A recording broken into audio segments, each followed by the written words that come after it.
धीरे धीरे वहां सारे देवता भी एकत्र हो गए। उस देव मंडली के बीच में भगवान श्री विष्णु गरुड़ पर विराजमान थे।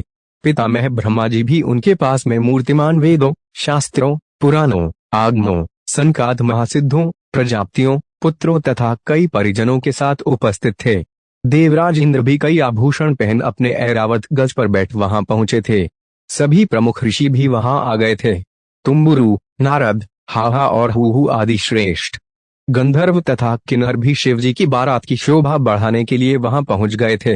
इनके साथ ही सभी जगन माताएं, देव कन्याएं, देवियां तथा पवित्र देवांगनाएं भी वहां आ गई थीं। इन सभी के वहां मिलने के बाद भगवान शंकर जी अपने स्फटिक जैसे उज्ज्वल सुंदर वृषभ पर सवार हुए। दूल्हे के वेश में शिवजी की शोभा निराली ही छटक रही थी। इस दिव्य और विचित्र बारात के प्रस्थान के समय डमरुओं की डम डम, शंखों के गंभीर नाद, ऋषियों महर्षियों के मंत्रोच्चार, यक्षों, किन्नरों, गंधर्वों के सरस गायन और देवांगनाओं के मनमोहक नृत्य और मंगलवार गीतों की गूंज से तीनों लोग परिव्याप्त हो उठे। शिवजी बैल पर चढ़कर चले, बाजे बज रहे थे। देवांगनाएं उन्हें देखकर मुस्कुरा रही थीं और विनोद पूर्वक कह रही थीं कि इस वर के योग्य दुल्हन संसार में शायद ही हो। ब्रह्मा, विष्णु सहित समस्त देवताओं के साथ ही साथ शिवजी के समस्त गण भी बाराती थे।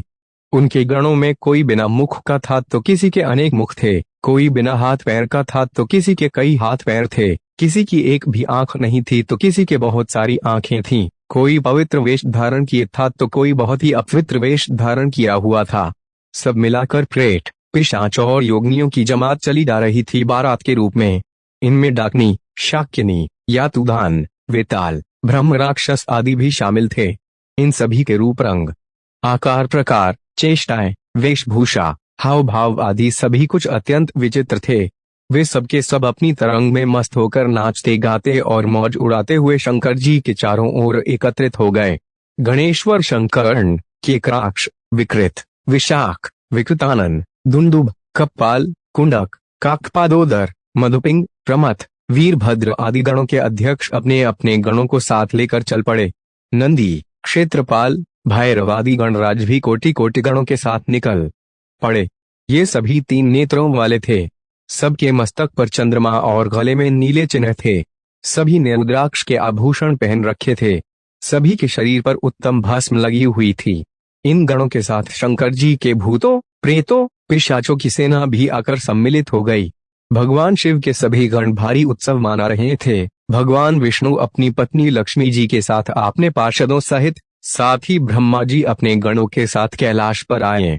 समस्त लोकपाल भी अपनी पत्नियों के साथ सज धज कर कैलाश पर आए। मुनि, नाग, सिद्ध, उप देवता तथा अन्य लोग भी कैलाश पर गए तथा शिव गणों के साथ उत्सव मनाने लगे। भगवान शिव ने अपने स्वाभाविक भेष के अनुसार ही नाना आभूषणों को धारण किया। उनका स्वरूप बड़ा ही आकर्षक था। कैलाश पर उपस्थित सभी उनके विवाह में जाने हेतु तैयार हुए। भगवान विष्णु ने शिव जी से कहा, गृह सूत्रोक्त विधि के अनुसार आप पार्वती से विवाह करें, जिससे यह विधि लोक विख्यात हो जाए तथा अपने कुल धर्म के अनुसार मंडप स्थापन व नंदी मुख श्राद्ध भी करें। भगवान विष्णु के कथन अनुसार शिव जी ने विधि पूर्वक समस्त कार्य किए। उनके समस्त कार्य स्वयं ब्रह्मा जी तथा उनके नाना महर्षि पुत्र अभ्युदय करने लगे। सभी ऋषियों ने बड़े हर्ष के साथ बहुत से मांगलिक कार्य किए। विघ्नों की शांति हेतु ग्रहों और समस्त मंडलवर्ती देवताओं का पूजन किया गया। समस्त प्रकार के लौकिक वैदिक कर्म यथोचित रीति से कर भगवान शिव बहुत संतुष्ट हुए। तदनंतर वे ऋषियों तथा देवताओं को आगे कर कैलाश से हिमवान के घर जाने हेतु निकले। उन्होंने अपने कुछ गणों को कैलाश पर ही ठहरने तथा बाकी गणों को हिमालय की नगरी की ओर प्रस्थान करने का आदेश दिया। अपने स्वामी द्वारा आदेश पाकर सभी प्रमथ इत्यादि गण भूत प्रेतों के संग महान उत्सव करते हुए चले। नंदी, भैरव एवं क्षेत्रपाल असंख्य गणों के साथ भारी उत्सव मानते हुए चले। वे सभी अनेक हाथों से युक्त थे। सर पर जटा, उत्तम भस्म तथा रुद्राक्ष इत्यादि आभूषण धारण किए हुए थे। चंडी देवी रुद्र के बहन रूप में उत्सव मानते हुए माथे पर सोने का कलश धारण किए हुई थीं। वे अपने वाहन प्रेत पर आरूढ़ थीं।